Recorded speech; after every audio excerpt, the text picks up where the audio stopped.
Jadi nama 95 orang itu kita tidak usah berandai-andai, sudah definitif mereka itulah, nama-nama itulah yang terima uang. Betul. Masih ingat tidak siapa aja kira-kira lah gitu? Sebagian besar saya ingat. Mungkin sebutlah beberapa yang tenar gitu. Ada beberapa yang tenar, yang dari Sumatera Selatan. Siapa Sumatera Selatan? Ya saya tanyalah orang Sumatera Selatan. Jangan salah. Dari Sumatera Selatan kan ada beberapa orang kan. Kalau tidak disebut nama bisa jadi fitnah itu sebetulnya. Kita sebut aja mereka oknum. Kan? Oh justru saya ragu sebut oknum. Kalau 95 dari 150 ya susah. Itu udah mayoritas kan, udah mayoritas. Tapi kan mayoritas. Mereka ini kan mengecewakan suara di sana kan, pemilih mereka. Dari Sumatera Selatan. Mana lagi? Ada Sumatera Barat. Sumatera Barat juga. Ya. Terus daerah Papua. Ya. Sulawesi. Jawa Barat daerah saya. Itu saya kurang ini. Mungkin kita percayakan saja ke KPK. Tapi Mas Irfan masih pegang daftar nama itu? Bukan daftar, karena saya menyaksikan. Kalau daftar ini kan data yang dimiliki orang lain, tapi saya melihat. Nah, seperti itu. Kalau kan? Sumatera Utara daerah saya ada juga. Ada juga. Oh, oke.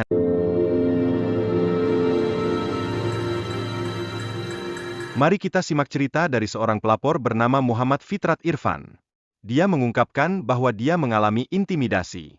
Ini bikin kita sadar betapa berbahayanya jadi whistleblower, terutama dalam kasus korupsi yang selalu bikin ribut. Saya pertama kali akan bertanya lah kepada Mas Irfan. Saya mendengar bahwa dalam 24 jam terakhir Anda juga banyak dihubungi, banyak diintimidasi kembali dalam persoalan ini. Ada beberapa pemirsa yang mungkin belum mengetahui lebih jelas atau katakan tidak mengikuti podcast yang kemarin. Silahkan diulang lagi kronologi penyuapan yang terjadi di kamar 720 Hotel Ritz-Carlton itu. Silakan.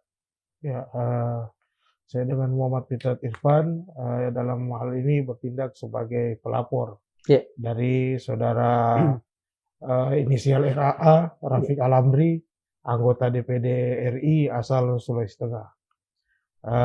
Dan kemudian pada awal mula itu memang kejadian itu transaksinya di salah satu hotel di Mega Kuningan, Jakarta. Ritz-Carlton. Ya, itu hotel Mega Kuningan Ritz-Carlton. Proses transaksi itu terjadi di tanggal 24 September 2024. Itu dalam kegiatan acara pembekalan orientasi anggota DPD RI. Seluruh. Yang baru ya? Yang baru. Untuk rencana kedepannya itu akan dilakukan pelantikan. Pada tanggal selanjutnya. Dan kemudian di sana itu ada beberapa keganjilan yang saya kemarin belum sempat utarakan sepenuhnya kepada publik lah ya, yang ada di forum keadilan TV ini. Jadi pada kesempatan ini memang saya ingin benar-benar menguraikan kejadian ini sebagai alat yang bisa untuk mengungkapkan fakta ini sebagai terang benderang di halayak publik. Pada hari itu tanggal 24 September 2024 itu pada pembekalan orientasi seminar bisnis table dan manner itu pada pukul 16.30 sampai 20.30.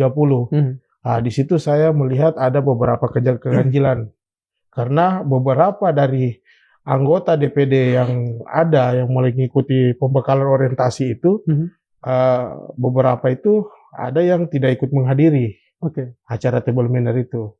Dan disitulah tempat terjadi transaksi money politik ini, suap menyuap antara pihak ketua DPD RI dan wakil MPR RI. Itu di pukul 16.30 sampai 20.30. Dan seperti itu. Kemudian dari salah satu yang melakukan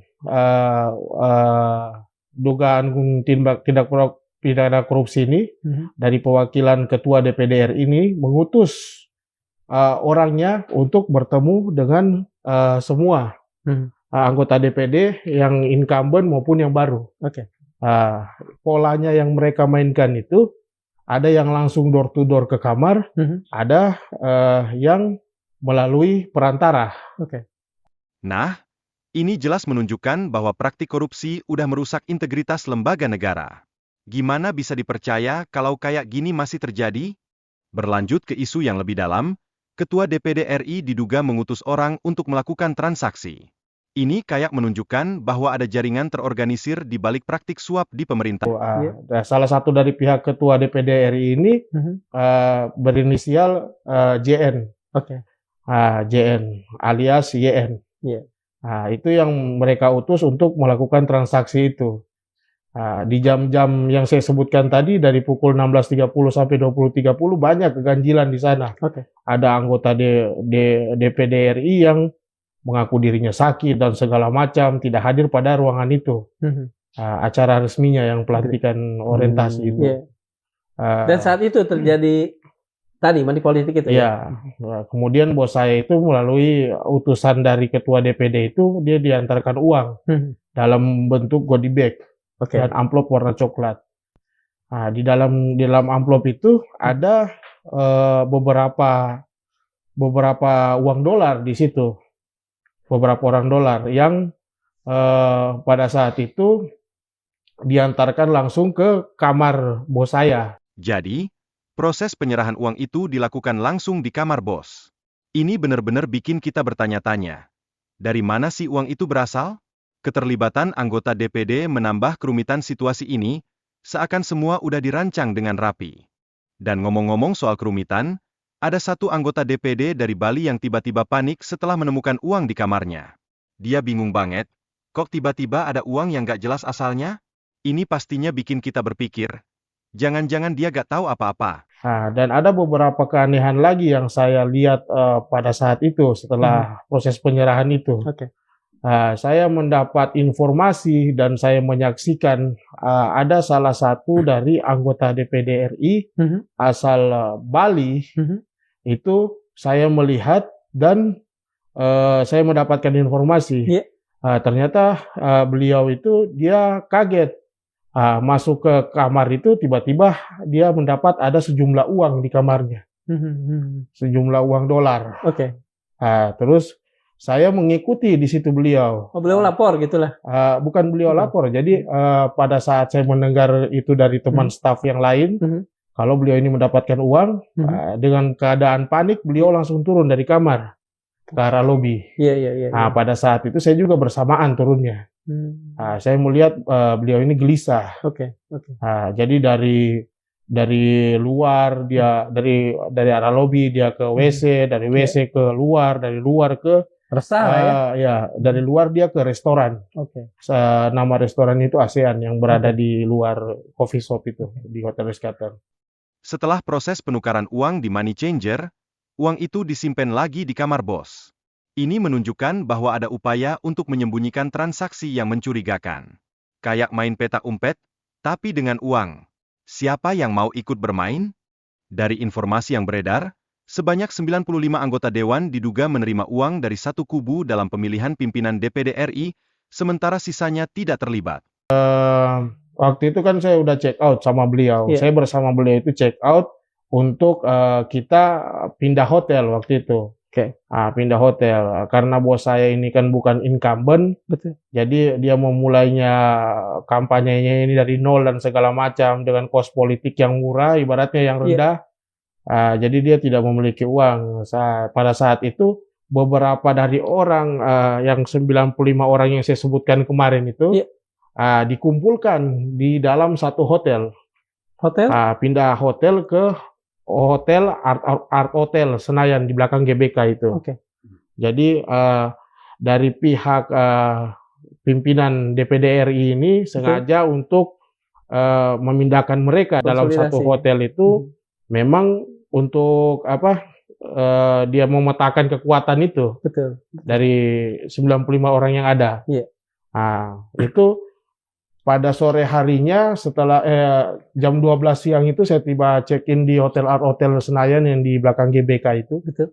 Itu saya check-in, kemudian sorenya itu saya menukarkan di perintah oleh bos saya itu untuk menukarkan uang itu di money changer. Uang pemberian tadi. Iya, uang pemberian tadi.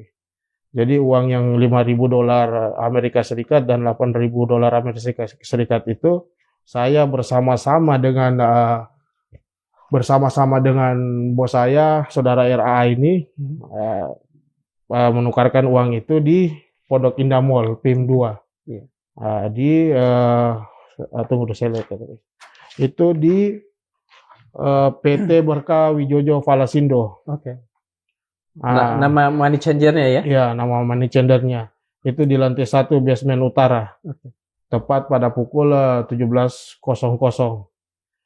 Saya mengonversikan uang $13.000 itu ke rupiah. Dengan nominal yang sudah dirupiahkan itu 204.680.000. Oke. Kemudian saya membawa uang itu lagi ke hotel. Karena pada saat itu memang tidak cukup waktu untuk kita menyotorkan uang itu ke rekening bos saya. Oke. Jadi uang itu saya bawa kembali ke hotel. Saya simpan, saya sama beliau ngikut ke kamar dan nyimpan di dalam kamar beliau di kamar hotel kamar 1207. Ini benar-benar bikin situasi jadi gak adil. Dan pastinya banyak yang merasa dirugikan dalam proses pemilihan. Dan kemudian yang memberi uang itu terpilih sebagai pimpinan DPD. Iya, untuk ketua DPD-nya itu dia terpilih. Tapi untuk wakil ketua MPR-nya itu nggak terpilih. Tidak terpilih. Ya. Seingat saya waktu katakanlah persaingan untuk memperebutkan kursi pimpinan DPD RI, waktu itu kan ada 2 kubu ya. Iya. Berarti satu kubu memberi uang senilai $5.000. $5.000. Kira-kira kubu sebelahnya ini, pesaingnya ini juga main uang tidak? Enggak. Kok tahu? Enggak ada duitnya. Ya beredar di kalangan staf itu, termasuk di anggota dewan, termasuk bos saya sendiri yang bilang itu nggak ada duitnya di sana. Berarti kita bisa katakan 95 orang ini terima uang dari kubu yang satu itu. Ya. Sementara sisa anggota dewan yaitu sebanyak berapa orang berarti? 150 kurangi 95 ya. 55. Berarti sekitar 152. Sisanya ini tidak terima uang. Tidak terima uang. Jadi mereka yang di sisanya itu memilih berdasarkan hubungan kedekatan. Pertanyaan saya lagi. Bagaimana Mas Irfan bisa tahu bahwa yang menerima uang ini adalah sebanyak 95 orang? Iya. Karena pada saat itu pemilihan konsultasi pemilihan ketua DPD itu memang saya melihat langsung di papan tulis lah ya. Skor itu. Ya. Nah, itu 95. memang ada 95 orang yang real ke situ. Nah, itu. Jadi nama 95 orang itu kita tidak usah berandai-andai, sudah definitif. Ya. Mereka itulah, nama-nama itulah yang terima uang. Betul. Masih ingat tidak siapa aja kira-kira lah gitu? Sebagian besar saya ingat. Mungkin sebutlah beberapa yang tenar gitu. Ada beberapa yang tenar, yang dari Sumatera Selatan. Siapa Sumatera Selatan? Ya saya tanya orang Sumatera Selatan. Jangan salah. Dari Sumatera Selatan kan ada beberapa orang kan? Kalau tidak disebut nama bisa jadi fitnah itu sebetulnya. Kita sebut aja mereka oknum. Kan? Oh justru saya ragu sebut oknum. Kalau 95 dari 150 ya susah. Itu udah mayoritas kan? Udah mayoritas. Tapi kan mayoritas. Mereka ini kan mengecewakan suara di sana kan, pemilih mereka. Dari Sumatera Selatan. Mana lagi? Ada Sumatera Barat. Sumatera Barat juga. Ya. Terus daerah Papua. Ya. Sulawesi. Jawa Barat daerah saya. Itu saya kurang ini. Mungkin kita percayakan saja ke KPK. Tapi Mas Irfan masih pegang daftar nama itu? Bukan daftar karena saya menyaksikan. Kalau daftar ini kan data yang dimiliki orang lain, tapi saya melihat. Nah, seperti itu. Kalau kan? Sumatera Utara daerah saya ada juga. Ada juga. Pilihan ini. Tapi, Grace, bukti adanya intimidasi terhadap saksi seperti Mas Irfan menunjukkan bahwa pelanggaran hukum dalam kasus ini sangat serius. Kita semua perlu sadar bahwa perlindungan terhadap saksi itu penting banget, supaya mereka gak terancam untuk berbicara. Lebih dari itu, kasus ini juga melibatkan upaya untuk kriminalisasi terhadap para pelapor. Yang menyaksikan ada dugaan untuk pelanggaran pidana korupsi khususnya, oleh karena itu sungguhnya negara atau dalam konteks ini KPK harus yang pertama melindungi.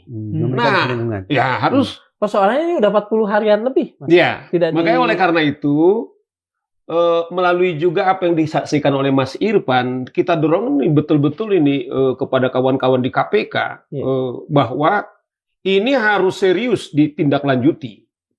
Kalau tidak, ya ini yang sering terjadi perlawanan balik kepada orang-orang yang betul-betul terpanggil dia untuk membuka modus-modus korupsi seperti apa yang dilakukan oleh Mas Irfan. Nah, oleh karena itu kita juga minta kepada orang-orang yang sampai banyak ancaman yang bisa dikenakan kepada beliau. Bahkan juga apa yang sekarang terjadi, yang tadi Kang Darman mengatakan saudara Hasto Kristianto, dia bukan saja dijerat hanya pasal penyuapan, juga obstruction of justice. Kemudian juga intimidasi. Nah, oleh karena itu kami juga minta supaya orang-orang yang berani mencoba untuk melakukan pembungkaman. Artinya dia juga dimaknai bagian daripada pelaku korupsi itu sendiri. Jangan-jangan, ini kan kita mewahnya ini kan kemudian menarik kalau seorang lawyer itu kan petunjuk satu dengan petunjuk yang lain.